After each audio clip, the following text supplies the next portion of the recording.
How many more podcasts do we need to do until we're attacked by a flock of rampaging chickens? We'll find out. Today we're doing The Legend of Zelda: A Link to the Past on Have You Played?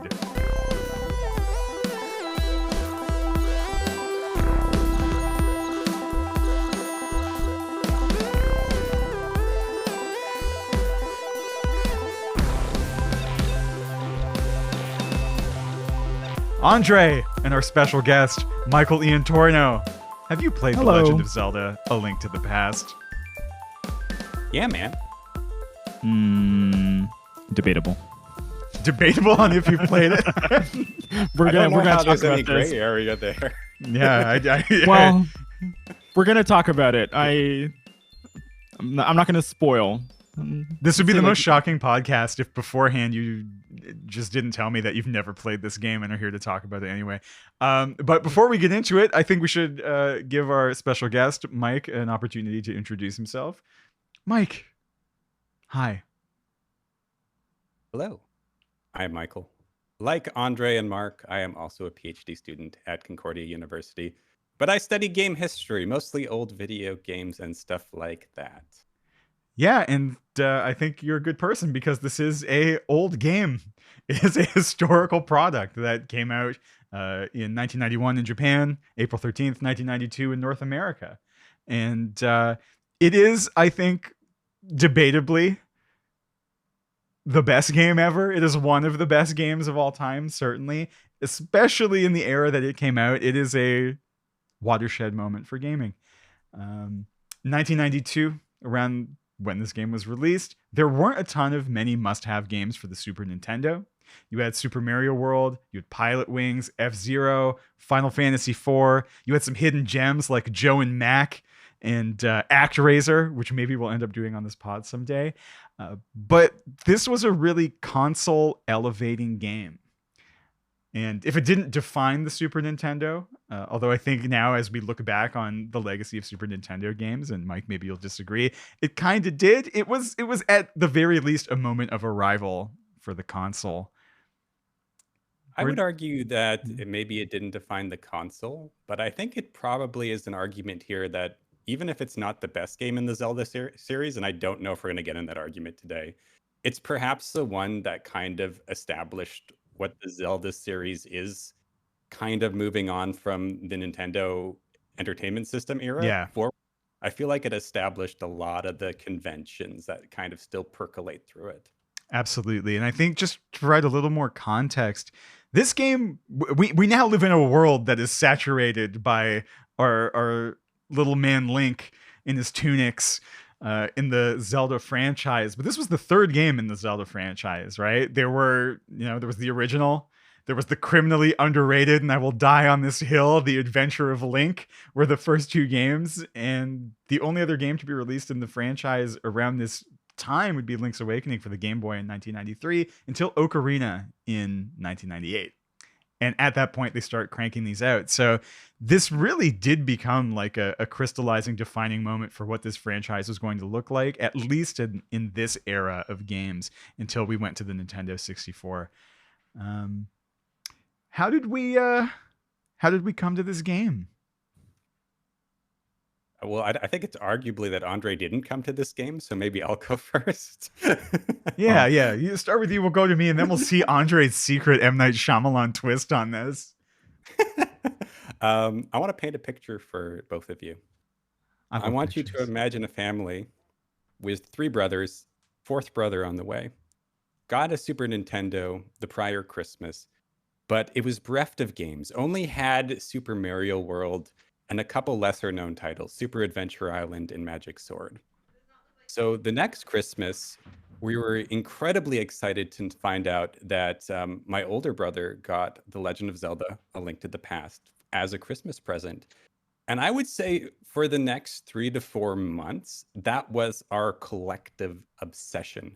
We would sit in the basement and, well, I want to say play together, but perhaps more accurately, my older brother dominated the playtime. And we were sort of doing this pseudo tandem play where we would kind of help keep track of dungeons and strategies and such. And we would kind of just gather around the TV and play this game. And it was this wondrous experience because that title has this labyrinthian quality to it especially when you're younger, especially before the time you could look stuff up online, where the entire world felt like a mystery. Yeah. And that's my first experience with not only that game, but really that genre. Yeah, my experience with it was really similar. I played all these in order. Even as a little tiny boy, I went from the original Zelda, played that with my mom. The second one, The Adventure of Link, played that with my mom. But the third one I ended up playing with my cousins in a situation that was very similar to yours. But we were all kind of together in their basement, uh, going through this really like labyrinthian series of dungeons and puzzles and boss fights that was really special. And it was really special in the way it was shared, I think, between us all. Andre? Uh-oh. So, 8 episodes in, this is probably when I get my gamer card revoked. So I have played Link to the Past. Thank goodness. However, would you like to guess when I played Link to the Past? Was it for this podcast? No, but it's not that far behind, actually. So I played this game in, I want to say, November of 2013. So I think I played this game about a week before A Link Between Worlds came out. Okay. And part of what you're both describing is really interesting to me because I had a Sega Genesis growing up, and then a Sega Saturn, and then I really came to the series with Majora's Mask, and so I played a lot of games going back or on emulators in years after. And so when I played this game, it was with, I want to say like my young, like adulthood, like late teens friends who were 4 brothers. And so if they're listening to this, Ben, Philip, Frank, and Paul, we were all in our 20s to 30s when we played this, and they had a lot of fond memories about it, but I didn't. So I had watched some speedruns of the game, and I had played a lot of Minish Cap and Four Swords, so I played some of the top-down Zeldas, but not this one. And it really was like kind of like being adopted into a family, because they were so excited to see me experience it for the first time, even if it was some 21 years after the game had originally released. And even though the game was really dated by that time, it still felt really magical. It still felt really convivial. And there was a kind of vibe around the game that I don't think I've really experienced with any other game, save maybe playing Super Mario World in kind of a similar setting. And I was prohibited from opening a wiki or anything while we were playing it. So they did help me out sometimes based on what they knew. But the idea was, if I were to open any kind of modern information source about it, it would kind of ruin the fun of the game. So I have an experience with it, but it's not exactly the experience that I imagine that both of you have with it. Did you feel... Go ahead, Mike. I was just going to add that I appreciate that perspective, though, because I have a lot of trouble detaching my experiences with the game from nostalgia. And I'll let Mark jump in because you had a question. Well, I was just curious if it held up, because I do have these like nostalgia goggles, but like you said that the game is dated, and it's hard for me to look at it without the nostalgia and to be like, I actually don't think it is, but I don't think it is super dated. Like, it holds up to me. Well, I mean, when I say dated, I should specify that it's dated in terms of visuals for people who haven't grown up with those. And I do tend to talk to some folks now who really struggle with pixel aesthetics. Like, I still play a lot of games that have this aesthetic, and a lot of Steam games, especially because I play a lot of like Castlevania sort of successors. And so the aesthetic doesn't bother me. But to some younger folks or some folks who didn't play these games at that time, it really is hard to get into it in a way that other games it isn't. And playing this and virtually like 6 days later playing Link Between Worlds, it did have some of that feel where Link Between Worlds was, by and large kind of a spiritual sequel, but also kind of a remake that polishes surfaces, and a lot of the bosses are similar, not quite the same, but the mechanics hold up. And I think, especially for the top-down Zelda games, like I mentioned, Minish Cap is my favorite Zelda game. A lot of how the sword motion works and how you interact with pots and torches, all of that's kind of the same. It's just a question of visual polish and soundtrack and the proportions, right? If you're talking about like what kind of display you're playing on and what your aspect ratio is, if those things matter to you. So the gameplay certainly holds up and the visuals don't bother me, but I know some folks do have trouble with the visuals today. And that's kind of the main thing. I don't think anybody's in the camp that it is a terrible game or that like the gameplay has deteriorated over these last 25 years. This is like one of very few games that I don't think I've ever heard that take on before. Which part? My take would be, I was just going to say, I think the narrative is also kind of reminiscent of that era too. Like you basically roll out of bed or given exposition and then you kind of fly for the rest of the game. Yeah. Which I love. It's very Elden Ring. Oh, here you go.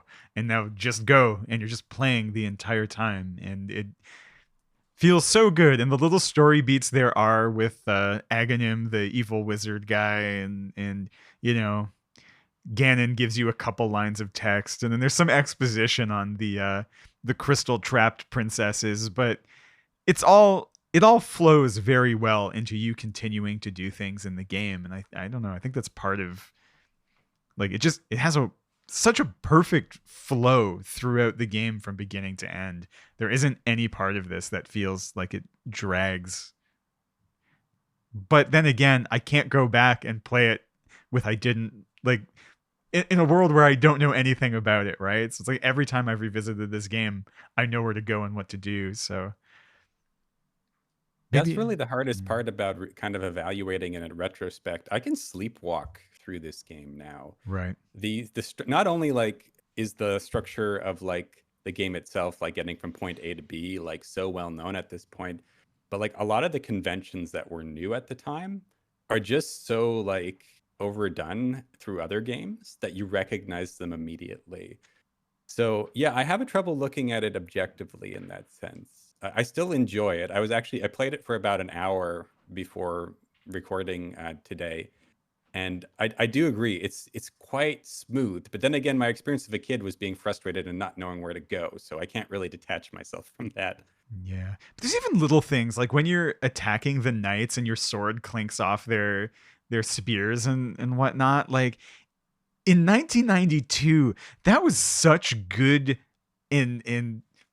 I hate this term, but it was some juicy feedback at that time. And it's still, I still get like nostalgic for that sound and how good that felt, even though it's like, I'm not doing any damage. My sword is being deflected, but like the actual impact was it was right. It was correct in a way that a lot of games, I think, still strive to reach.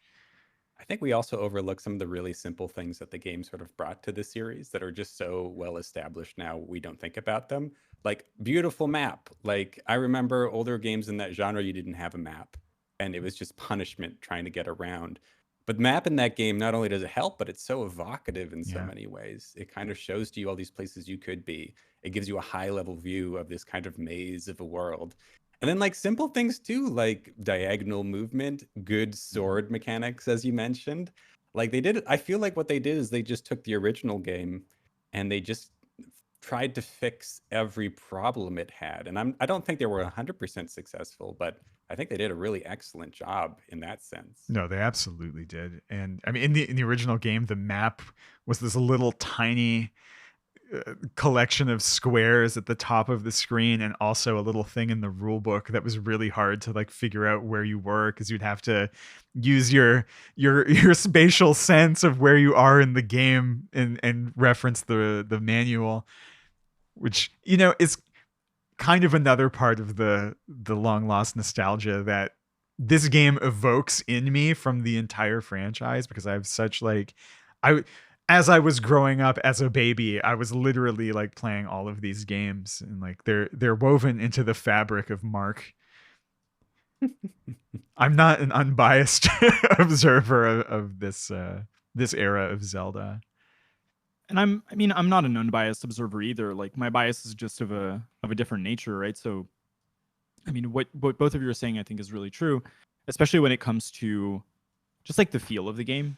Like the feedback of the sword and the diagonal movement, I think, are things that had such polish back then that effectively any top-down Zelda you can see afterwards is the same. Like, that part is largely untouched because it's right and it feels right, and partially you might have a little bit of like knockback on sword swings in other games, but it's sort of like I don't even want to say the standard.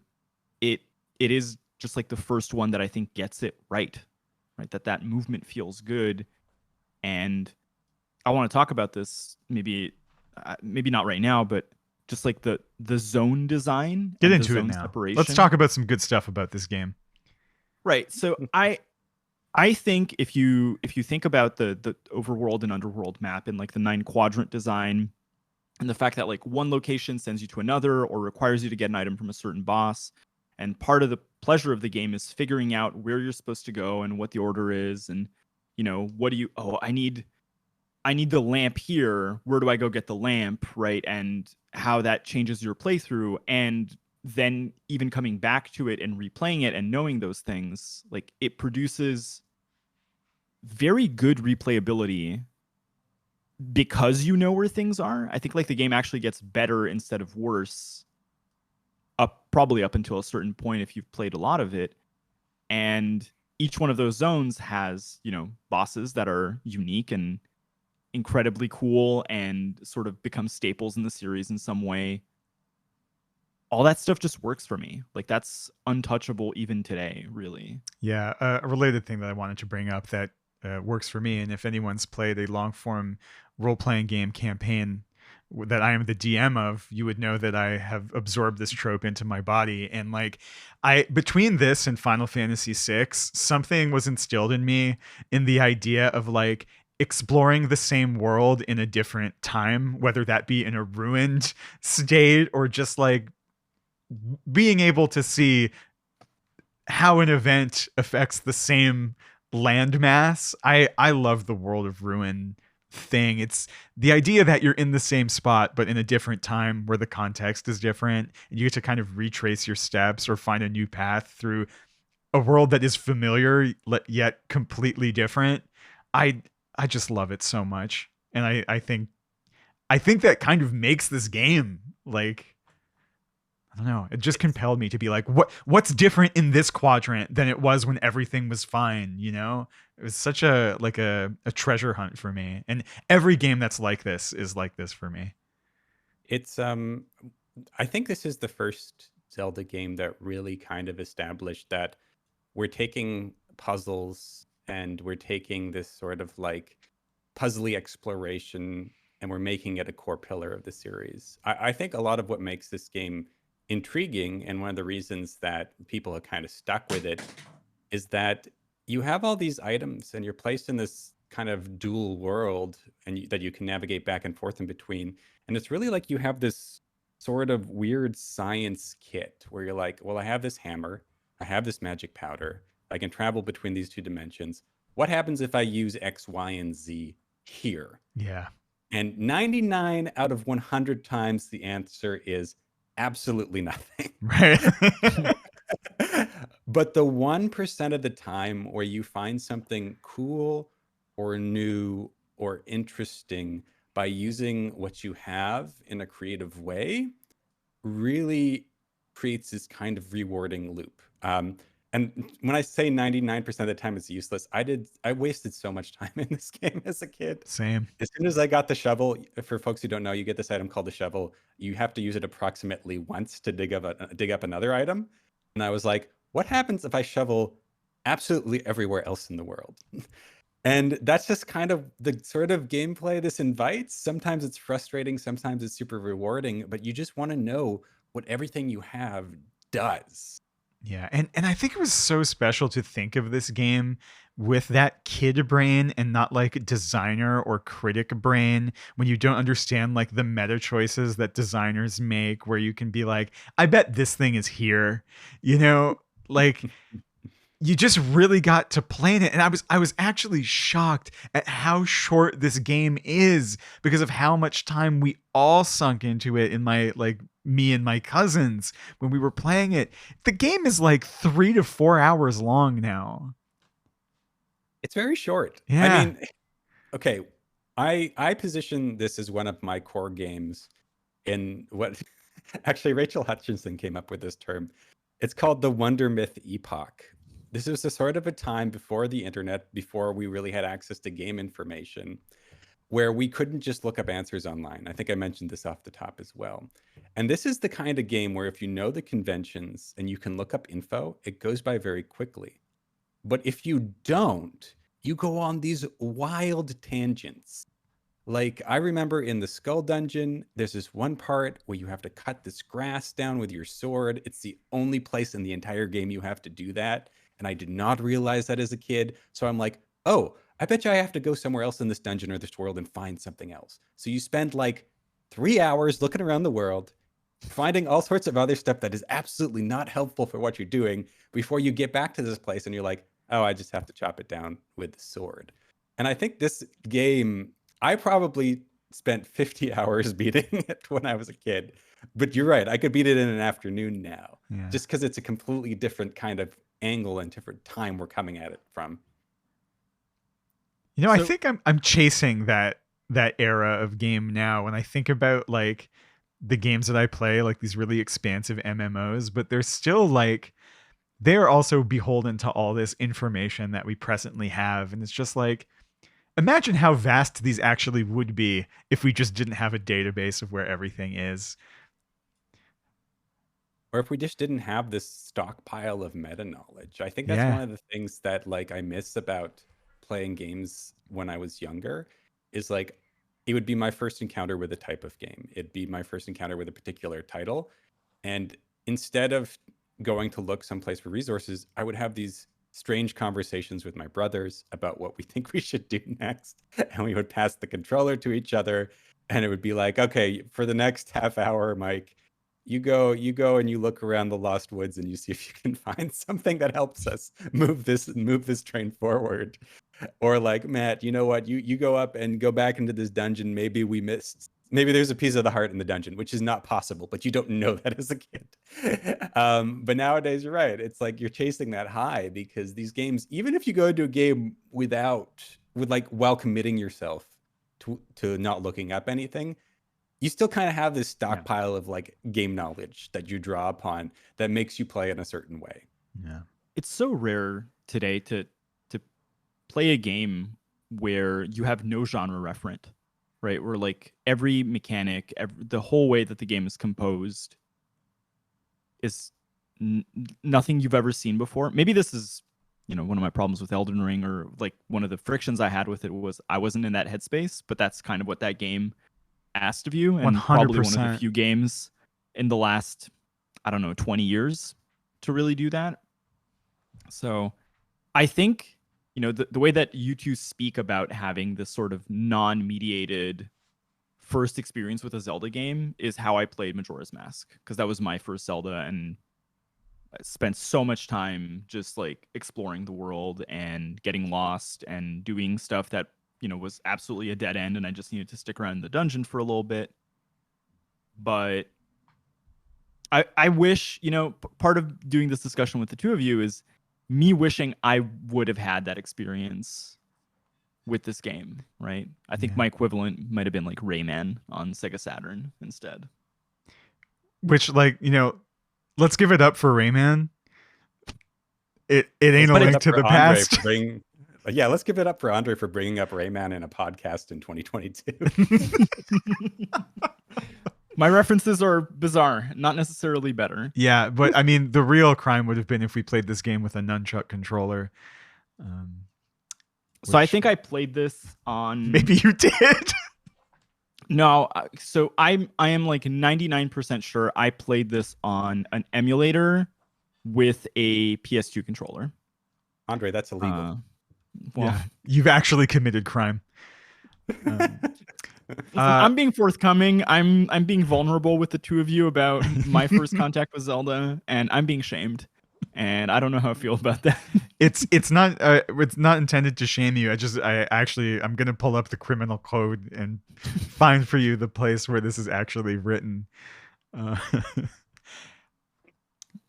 So it's funny. I mean, maybe we're going to talk about this later, but I think one of the reasons The Link to the Past is still so popular is because of emulation and because of hacking. I think it's like one of the most hacked games, at least for the Super Nintendo.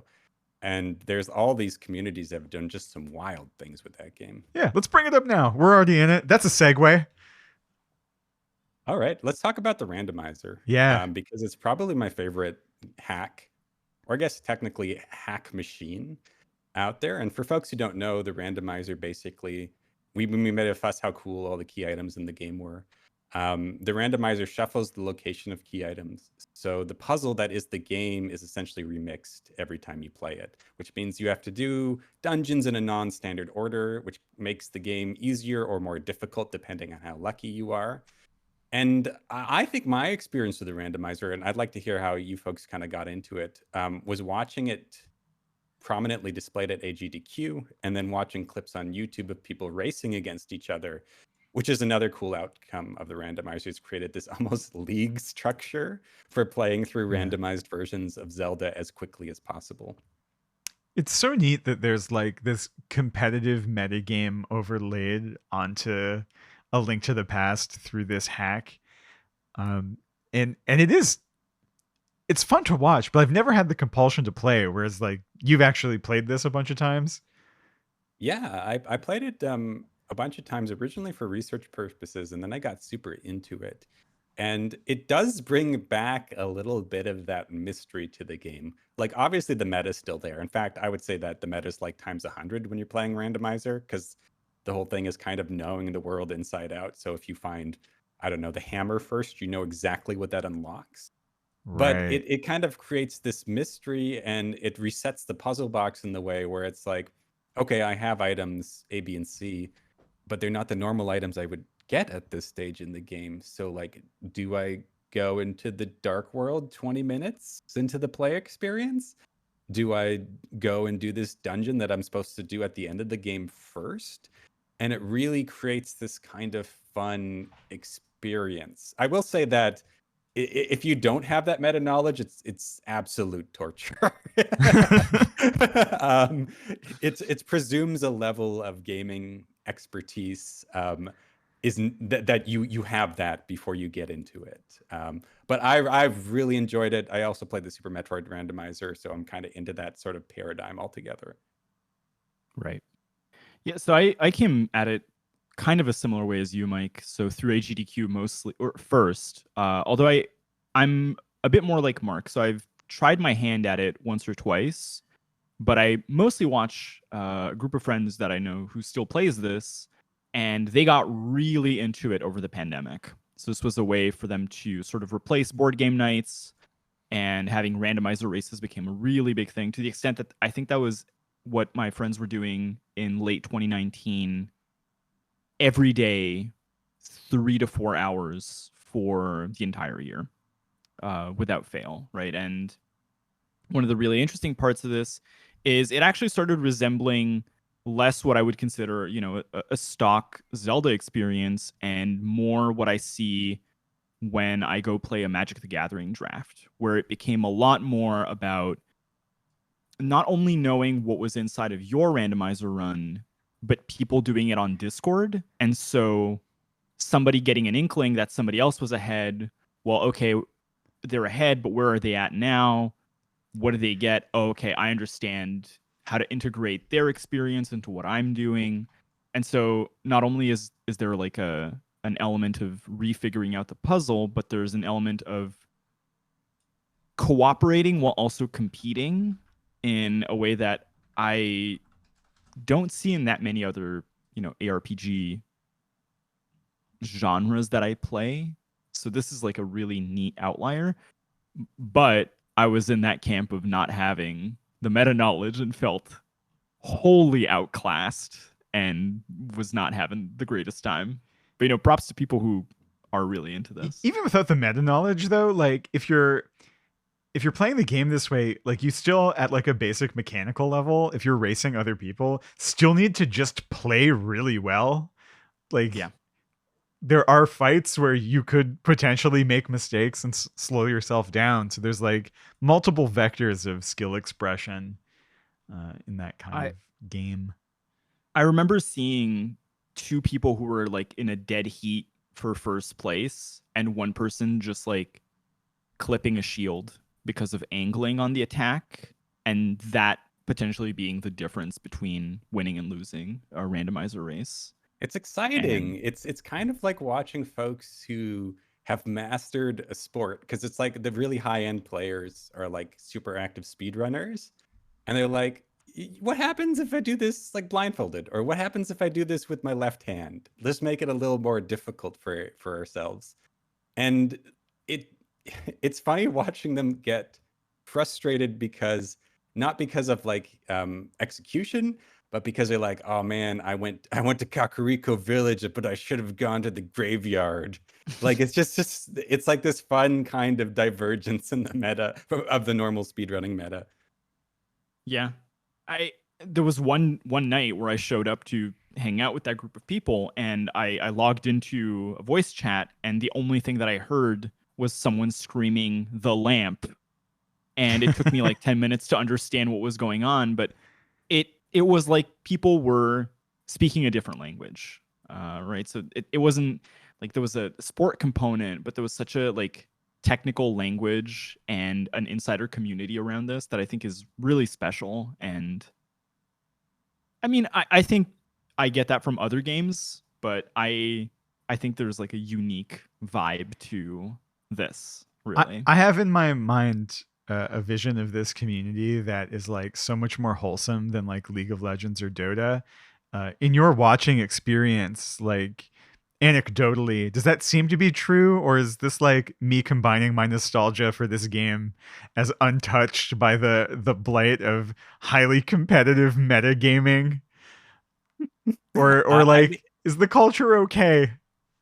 I can't holistically tell you if the culture is okay. I will say that it does suffer from like some of those, you know, allegedly meritocratic structures where like I don't think you could necessarily walk into the community and have someone guide you as you learn. Right. A lot of the kind of attitude behind it is like, you guys got to play a whole bunch and learn on your own, and then you can kind of be a part of the community.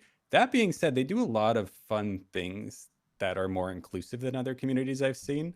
I really like how they have commentators on their randomizer races, and it's just folks in the community, and they will really let anybody who's semi-dedicated give it a shot. So it's like this it's like watching like a minor league hockey or like baseball game, and you know, like the commentators aren't A tier, but they're like trying their best, and I love that. And I feel like they also give a lot of kudos to tool developers, because like one of the things I really love about the randomizer is they update it every like 5 or 6 months, and they have all these kind of apps attached to it. Like there's an on-screen tracker that keeps track of all the items you've collected and which bosses you've defeated. So it's like this confluence of like hackers and speedrunners and people who just want to play and people who are interested in like kind of sports casting in the esports scene kind of all together. So it's fun in that sense, at least. Well, it gives me some hope. My sense of this is, I suppose, a bit different because I think my contact with the randomizer stuff is more local to Montreal. And one of the really interesting aspects of this that I think we tend to maybe overlook a bit in how we gauge games is the barrier to entry. And I know a lot of women who've gotten into randomizers because the machine that they have at home can handle this game, and they can participate and have fun without investing hundreds of dollars into a gaming rig or an up-to-date console and new games and subscriptions. The fact that this, you know, has flourished so much in, you know, hacker communities, or I would even like not dedicated hackers, just people who are like, I can just download this and play now, has, I think, opened the gates to classical gaming to a lot of people that I know personally didn't have access to those things when they were younger because either they had older brothers or fathers who didn't give them the controller. And that's neat. I think that's like a really special thing that games like this can accomplish. But yeah, some of the stuff I've seen in larger circles tends to have those same tones that Mike is talking about, where it's like you got to prove that you're part of the community before you get the open arms of the community. What a downer. Maybe we can talk about some cool stuff now about Zelda or Zelda adjacent games. Hey, listen, I think that was some cool stuff, and not the sad part, but the rest of it is good. And whenever we're talking about games, the culture is always there as this lovely background that, much like the Force, implicates us all. Let's talk about some good stuff. Let's move into our segments. And Andre, there was one you wanted to do, so let's start there before I start doing our rankings. Right. So given how central this game is to a whole DNA of top-down adventure games, I was wondering if we could think about, different studios that could do this specific game, or studios that have done a take on this kind of game successfully or unsuccessfully that we'd want to shout out or talk about. I don't know if either of you have ideas. I have a proponent. But so like a studio we'd like to remake this game, or a game we'd like to compare it to? I think either or, right? So you could say, I want A Link to the Past made by X studio because you think that their signature would offer something unique or something interesting to the game, or a studio that has tried to make something like Link to the Past successfully or, somewhat unsuccessfully, but in an interesting way. Oh, I have an answer for both. So a game that I like that kind of scratches the same itch for me. Well, maybe not exactly the same itch, but like I really like Death's Door. It sort of is a version of Tunic that I actually enjoy. And it has some good sword play, a little bit of that, like I'm exploring the ruins of the world. And has a bit of that loneliness that I think is very integral to Zelda games. So I'll pitch that at a game that like I probably kind of put in the same bucket, although I'll acknowledge it's not exactly the same. Yeah, and if I had to get a studio to make a Zelda game, I feel like I just want something like wildly different, because Nintendo is pretty good at making Zelda games. Yeah. So like I'd be like, why not just give it to like Supergiant? Show me the Zelda Hades hybrid that we all deserve. Maybe we don't deserve it, but maybe it's too good for us. But I want to see it. Mike has stepped into the trap for 2 weeks running with Supergiant recommendations. Because they're so good. Everyone wants to have them like do a take on a game that we love. On literally any kind of thing they could make, just do a take on it. We believe in Supergiant. Yeah. I do believe. And like I don't know. And then anything else, like I'd almost want like a completely different type of studio to like make a Zelda game. Like give me like a Stardew Valley Zelda. Give me like I don't know, like a roguelike Zelda or something. Give me something completely different is what I want, because there's already a lot of good Zelda. So I want different Zelda. Yeah, like Hyrule Warriors. Well, or I guess this has happened. Hyrule Warriors, or they did that Zelda Crypt of the Necro Dancer, and that was pretty rad too. Yeah, it's a fantastic game. I guess this is the power of franchising. You know what? I'm going to do some Zelda versus Rabbids, but as I'm in the middle of Midnight Suns, let's have the Firaxis guys take a spin at this Zelda? And make me an absolutely brutal tactical Zelda experience. Oh no. You're playing... I had no answer for this, but now I do, and now I want it. Are you okay? So in this scenario, are you playing on the side of the Hyrule protagonists, and you're like fighting a losing war against the Ganon of this world, or are you on the Ganon side, trying to rebuild your forces after centuries of being locked away? I think you would probably be on the side of good, but maybe not. Maybe it's a team up. there's lots you could do, and they did surprise me with where they took Midnight Suns compared to XCOM. So I'm just like, I'm gonna trust you on this. Give me a weird mansion to run around with Link and explore instead of doing tactical combat. That's I believe. I'm a believer in a game that will never ever be made. Except the most likely version of this is Zelda v. Rabbids. So let's go. I'd still give it a shot, maybe. I think for me, so one of the games that oddly enough I played before Link to the Past was a PlayStation 1 game called Alundra by Matrix Software, I think is the name of the company. And this is effectively pretty much like a Zelda Link to the Past ripoff. I don't want to say it's an absolute ripoff, but it shares so much DNA that it's kind of uncanny. And really one of the big differences is the kind of sprites that you have are a bit more PlayStation 1 like Tomba, right? They have a bit more definition on the shape of the body that they have. But I think the really cool part of that game that I would still recommend some folks to check it out, even though it's a bit janky, is that instead of having, a light world and a dark world, you are trying to figure out in a village who is the person that is aiding, the Ganon of that universe in a sort of werewolf style puzzle. And to discover that, you have to go into the dreams of the villagers at night. And so during the day, you have temples and you have an overworld very much like Zelda. And then in the evening, your sort of dark side world is the individual dreams of the townsfolk, but you get to learn more about them and, trauma that they have and stuff that's happened to them. I do think the combat is less clean, but the premise is interesting enough. That's like a successful example of it.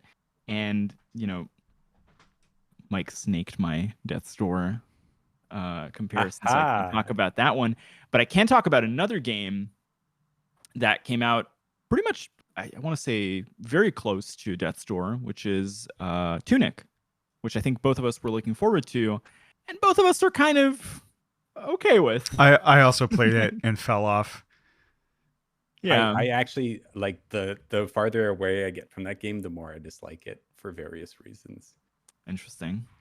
This is not a Tunic hate stream, but why we can do a Tunic slander minute. All right, you guys do Tunic slander minute, and I'll come in at the end.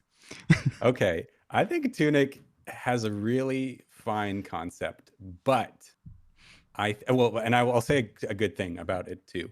I think it really nails the loneliness, and the loneliness is a key theme I like in Zeldas and Metroid type games. Mm-hmm. But it falls into this trap where okay, so I'm going to do my hot take on this genre. I think that if you prepared well and you are reasonably skilled with the game, you should be able to beat a boss in 1 to 3 tries. I don't think Tunic has ever put that expectation in anyone's brain. You get to these bosses and it's just a very, very simple kind of pattern that you have to figure out. And the only way you can figure it out by doing it over and over again. And you just kind of have to get the reps in until you beat the boss. And that annoys the heck out of me. And I felt like the combat was a little too loose to make that feel rewarding as well. That's fair. I think for me, the thing that is positive is also the thing that ended up being negative over time, which is I was really excited about sort of the cryptoglyph language part of the game. Which is going to be like, there's an in-game manual that looks very much like the kind of manual you would have gotten with Link to the Past, and has gorgeous art and aesthetic. And it has this the language that's in the manual is the language that's in the world, and you sort of have to decipher it. But I think I don't have, that patience to explore a game world for hours like I used to. And so I felt like a lot of that was, instead of being charming, it felt arbitrarily obtuse. And it actually detracted for me. Yeah, I think obtuse is a really good word there. I just found Death's Door had a lot of character, and I never felt, except for maybe some of the endgame content, that it was really pulling me around for no particular reason. Tunic, I feel like it's lays claim to being like a Dark Souls And I feel like a lot of games do that because it's like, we have clunky mechanics and, not the best world design. So we'll just brush that off as being a Souls-like, and it's not the same thing. No, this is a thing that happens a lot. But also, I think the Tunic thing and Death's Door I did like, but it has the same problem that a lot of these have, which is like, I think the magic that was captured in A Link to the Past is very specific to everything that went into making it. And I think if what you're setting out to do is remake one of those games, I think, or to re-implement A Link to the Past, you probably want to rely less on the tropes that it did and just try and make your own magic is how I feel about it, because none of these have ever landed for me in even close to the same way. And part of me wonders if that's because like you're holding on to it too hard, whereas like things like the first couple Supergiant games aren't completely separate from this DNA, but they were magical for me, right? It's like they did enough that was different and kept some of this flavor in place, and they did make magic. And I think that's what you're setting out to do if you're making like a game as a piece of art, I guess, if that's what you're trying to make. If you're trying to put out another Link to the Past, like, sure, you can copy a lot of what was being done, but I think maybe looking for what is the spirit of this thing instead of what are the mechanics of this thing might be a better angle. Right. That's just how I feel as a consumer of these. I think you're totally right. And funny enough, I think we could have this, a version of this discussion about Metroid and Castlevania, right? Metroidvanias being sort of, I think, a key example of people either trying to capitalize on or recapture a magic that may be impossible to recapture. And I'm certainly guilty of being one of those people. Well, it's a genreification of a game. Yeah. So like you get these certain standards, and I respect game developers who can navigate this well, where they can take the familiar and put enough of, like what you mentioned, Mark, magic into it, take something that follows a prior game's lineage, but then does enough of an original take on it where it doesn't feel like it's just a retread, or you don't get frustrated with the new changes. I think that's a very delicate balance. And I feel like that is also especially hard with the Zelda game, because they are still making, I mean, they've made some stinkers over the years, but they've still making top tier Zelda games. Yeah. So it's not like you're going back to a game that hasn't been touched in 2 decades and you're reviving it. You are doing your own take on something that is still very popular, that is still very established, that we still think about. And I think that's very hard to do well. Right. Yep. Shall we move on to my segment, my perhaps closing segment of the pod? Let's go. All right. Yeah, man. I'm calling this segment Marc gives you his top 5 bosses, and you're going to tell him why he's wrong. So my top 5 bosses, starting from number 5, going to my number 1 boss, is Aghanim, the Light World antagonist. And let me give you my reasons. Reason 1, you can beat this guy with a net. That I find to be compelling gameplay. You don't have to. You have to bounce his magic balls back at him, and you can use the net that you use to capture fairies or insects to do that. So that I like. And also point 2 for Aghanim, I love green villains, especially in this pixelated era of game. There's another pixelated green villain in Secret of Mana that I also just absolutely loved for no reason other than he has a little green pixel line of hair that goes across his eye, and I was like, that's cool. And he's all green. And I was like, I don't know why. This does it for me. You were punk back in 1992, man. Yeah, I was born to rebel. I'm like Jin Urso. No, okay, so that's Aghanim is my number 5. My number 4 is and I'm going to use their actual names, Muldorm. Muldorm is the disgusting centipede at the end of level 3 that you fight at the top of the tower that you have to run behind and slap his tail. That's a horrible boss. I'm sorry. They literally call him Trolldorm in the randomizer. Why is that? He knocks you off his strategy is to headbutt you off a cliff. It's amazing. So you have to start again. It's so good. I love. Yeah, don't mess up. Yeah, so, now I'm gonna be toxic. Don't be bad. No, so you're good, man. You're good. So I'm gonna take a different line on this to Mike, which is my only disagreement is that Muldorm is not your number 1. And hear me out. Muldorm as a type of boss is actually so well designed that I can think of 5-6 different genres of games that tend to have Muldorm stand-in bosses. Like Neo has had one, Strider has had one, Ys has had one. Like this kind of boss design is like it's frustrating to play against, but as a puzzle to solve is so perennial that it is transferable to multiple bosses. And I don't want to spoil too much, but there's even an equivalent of a Muldorm kind of boss in the Arkham trading card game that is built on this kind of structure. So he's annoying and derivative. Well, I mean, Muldorm was not derivative when he came out. Other things are derivative. I have very. He's not derivative. He's a derivator. All right, moving on to number 3 before we completely invalidate my list. This might be odd, but it is the Armos Knights. These are the pile of knights that you fight at the end of the first dungeon in this game. They're easy, but I think they're a great introductory boss experience, and much like in a World of Warcraft raid, your first boss is not supposed to be good, it's just supposed to get you tuned up, you know? It's a warm-up for the rest of the game. And my happy fact about these guys is that I love that when you hit them with the bow, you should be using the bow on these, but, you know, if you knock them out of they're in like a circular pattern and they're hopping up and down, but as soon as you hit one, they're like all out of sync with each other, and I find that aesthetically pleasant, and that is why they're number 3.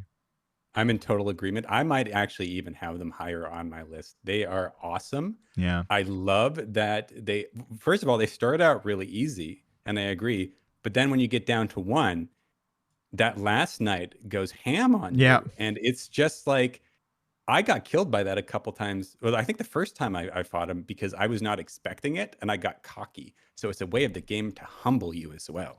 I think I like that in most of the boss designs in this game is that all the bosses, when you get them low enough, actually all kind of go nuts.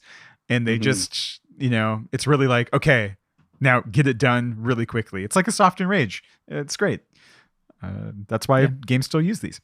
My number 2 is the entity known as the Helmasaur King. And this is the masked dinosaur that you need to bomb the mask off its face, and it has the big tail and hits you with it. This thing was in the TV commercial for this game when it came out. And I just got to say, is like, if this is your advertising boss, absolutely delivered. Clearly got people to buy the game, and the boss fight is great. And it's also kind of a re-implementation of a boss from the original Legend of Zelda, which is this little Triceratops looking thing that you have to bomb. And yeah, it's all good. Delivered. 1000%. Totally. Intimidating, takes up almost the entire room. So little space to navigate. Really good example of using the item you just got in a fun way. I think our top 3 might be might be the same. I'm eagerly awaiting your number 1. Yeah. Andre, questions about Helmasaur King? No, I mean, and I didn't get a chance to chime in on the Knights. I'm pretty cool with this ranking. I think anything that has like a sort of a mechanic that requires you to orient your character or learn collisions properly, or in this case, like bomb usage, that's kind of become a staple of the franchise as well. And yeah, I'm just curious to hear number one. Yeah, also there is one other key point that I want to make about the Helmasaur, to channel our last special guest, Scott DeYoung, or one of our last special guests, is that there are tiny Helmasaurs and they are cute as hell, and this is the big one. So it's making a cute thing really big, which is always a win. Yeah, I love the foreshadowing on that too. Exactly. It's incredible.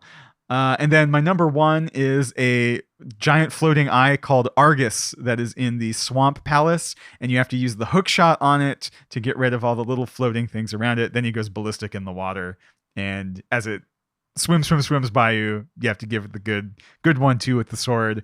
And this is maybe not the most iconic boss, pun, of the game, but it is consistently my favorite and the one I like doing the most. I love this one too. I was actually torn. If you were to give me a top three, it would definitely have been Armos and Helmasaur. There's so many eyeball bosses. I was actually thinking about this as I was making this list and going back to the bosses, and I was like, but the eyes aren't a theme elsewhere in the game. Why are there so many eye bosses in this? But there are. Yeah, and I like, God, I'm so self-conscious about saying the word eye now. I like both that boss and Vitreous, the kind of goo eyeball guy, sort of for the same reasons, because it's this sort of boss that shields itself with small things that you have to use a strategy to kind of get around. Mm-hmm. But yeah, definitely maybe a little too much eyeball theming.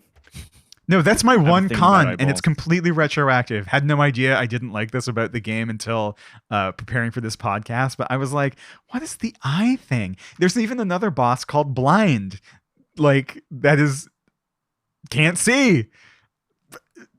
What? And I'm looking at the boss list now, and like Mothula is covered with eyeballs on the wings too. Okay, so and Moldorm has two googly eyes on the front of his centipede body. There's a lot of eyeballs. No, it's good. It's good telegraphing. It's like big hands in fighting games. Like, it allows you to read the bosses a bit easier. It's good design. I have a number one that is different, and I don't. Given how I seem to be a Zelda heretic and fake fan. What are you talking about? People, I am curious if I'm going to be stepping into like a bad choice. So my number one boss, actually, and I tend to like this kind of bosses in a lot of different games, which is why I don't know if I like this one because I've played other games where I like this kind of boss, is Trinex, the three-headed tortoise manticore, I guess, that has like the fire head and the ice head. Yeah, it's the most excessive fantasy boss in the game, and it makes complete total sense why I'd be like, this is obviously the best one. I like that boss. I lost to that boss a lot because two reasons. One, it's pretty hard boss, but I also remember just having to go through Turtle Rock so many times. That dungeon killed me as a kid. I'm gonna be honest, I didn't even remember this boss was in the game. That's how little, like, again, this podcast, it's all about like the memory box. What do we take with us? I can remember every other aspect of this game. I always forget this thing is in it.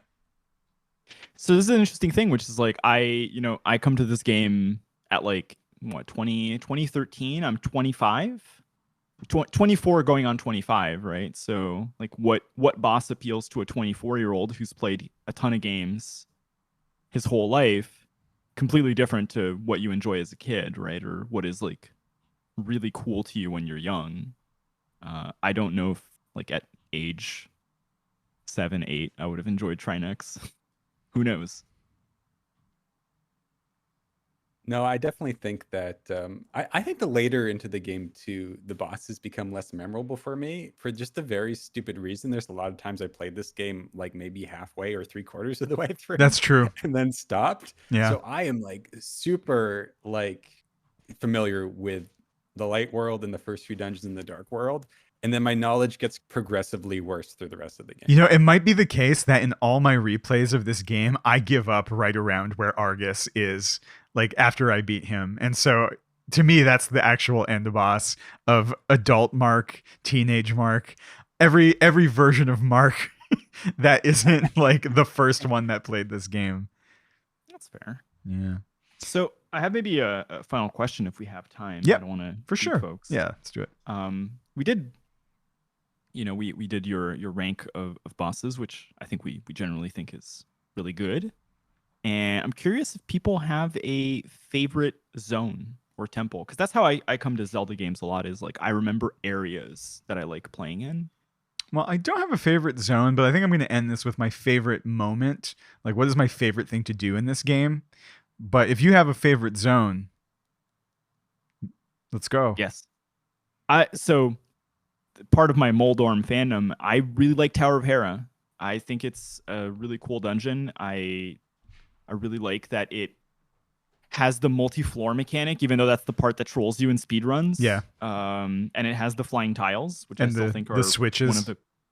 Yeah, there's so much. I think it's a super well-designed dungeon, and I think the DNA of having like multi-floor, like press this switch to activate something on another floor kind of DNA, probably a lot of it comes from how well it's done here and the fact that we still see that kind of design today in a lot of dungeons that I play, like a lot of games. Yeah. You got one, Mike? I would probably say that I don't think it's the best dungeon, and I don't even know if it's my favorite, but it's the one I have the strongest memories of, and it's Thieves Town, the one that Blind is in. Yep.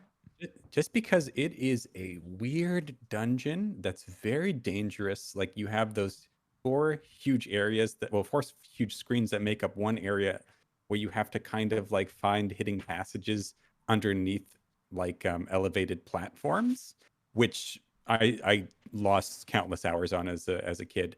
And then you go into this back area of it where it's like a very small, dangerous labyrinth that you have to do in a very particular way. And I feel like that was almost like a skill check for the game in terms of like dungeon exploration. I felt like after that point, everything starts to kill you a little bit more. Yeah. And the boss of that is also brutal as a kid. Just very, very difficult unless you're kind of stocked up on potions and stuff. I think if I'd have to pick one, it's actually the desert ones. I think the second dungeon that you do in the game. I don't know why. I can't articulate what it is. It's probably the dungeon I've done the most other than the first dungeon. And I don't know, it sticks out in my mind the most. I definitely have one I like the least, which is the frosty one. Oh, the frosty one's okay. So before this recording, I talked to my twin brother and I asked him a bunch of questions about what he remembers about that game. And he said 2 things that really stuck out to me. One of them is relevant and one of them is not relevant. So the relevant thing is you can skip a little bit of the Ice Palace if you have the Cane of Samaraya or whatever it's called. Okay. And he would always put off that dungeon as long as he could because it just killed him every single time. The second thing he told me is when we were little, we called Sahasrara Shasharla. Yes. And we called his little boxes on the walls that he gives you messages, Shasharla faxes. Like he was faxing you a message out of the wall. And I had forgotten about that point until this moment. And I'm just like, man, 8-year-old me was hilarious. But yeah, man, Ice Dungeon sucks. Yeah, it's not good. I mean, you tend to always mess it up if you have like slip mechanics or underwater. Like those 2 things seem to really be I think my biggest gripe with that dungeon specifically isn't even that. It's just that I always get lost in it, and it's the only one I get lost in. Still. Yeah. You can loop around over and over and over again in that dungeon if you like fall down in the wrong place or whatever. It was very frustrating. And something about the way my brain processed that dungeon specifically, I would just get stuck in whatever loop that was, and just the really the only part of the game I actually like really didn't like is that dungeon. But I would still call it a nearly perfect game, even in spite of how frustrated that made me. And in closing, because we've reached the time, I'll give each of you the floor if there's any final thing you'd like to say about this beloved entry in our pantheon of enjoyed games. I have a final note. Yeah. I will say that I like this game a lot, but it's not my favorite Zelda game. I think that title goes to Link's Awakening. And I think why is because when I think of what makes Zelda games special, I think it's what you can do to kind of create mystery and what you can do to create loneliness with as little narrative trappings as possible. And I think both these games do that very well. But I think this game kind of falls a little bit into this sweeping mythology, where Link's Awakening is very much a self-contained, like not self-fulfillment, but like solo journey for the hero. And I think that fits the franchise a little bit better to my idea of what it could and should be. Also, so I'll just say that. Yeah, it has this very solemn, introspective way that the story plays out. And this doesn't do that. And I'm actually, this is also not my favorite Zelda game, although that is going to be for a different podcast. Andre, any closing thoughts? No, I mean, I think broadly, I agree with most of the takes we've had today, and it's difficult, as much as it is difficult to gauge this game for you with the nostalgia. I almost feel like that is the kind of the core way that a lot of people engage with it, and so I feel like an outsider looking in often, and maybe the closing thought should be that like there are many different, Link to the Past, and the one that you have is not the one that I have in my head. But I feel like a lot more folks are close to the two of you in terms of how they think about this game and how it slots in and the core memories it has. So if you've listened to this podcast and you vehemently disagree with me because you came at it earlier than I did, that's totally fine. I'm not an expert on Zelda. That's Mike. I'll leave us with this as my closing words. Whatever grand narrative of heroic rescue and boss defeating and dungeon delving there was in this game, for me, the thing I always come back to, and this is truly, is there anything more satisfying than getting those boots, charging up your little leggies, and dashing straight through a line of grass? Absolutely not. Little leggies. Yeah, this is I always just randomly think about what it's like to and lawnmower my way through, getting a couple rupees. God, it's something about the little things in this game, and that is emblematic of them for me. It's just they do so much of that right. And on that note, for our special guest, Michael Iantorno, and for two Muldorm apologists, we're signing off today, and we'll see you next time on Have You Played? Bye. Thanks for having me.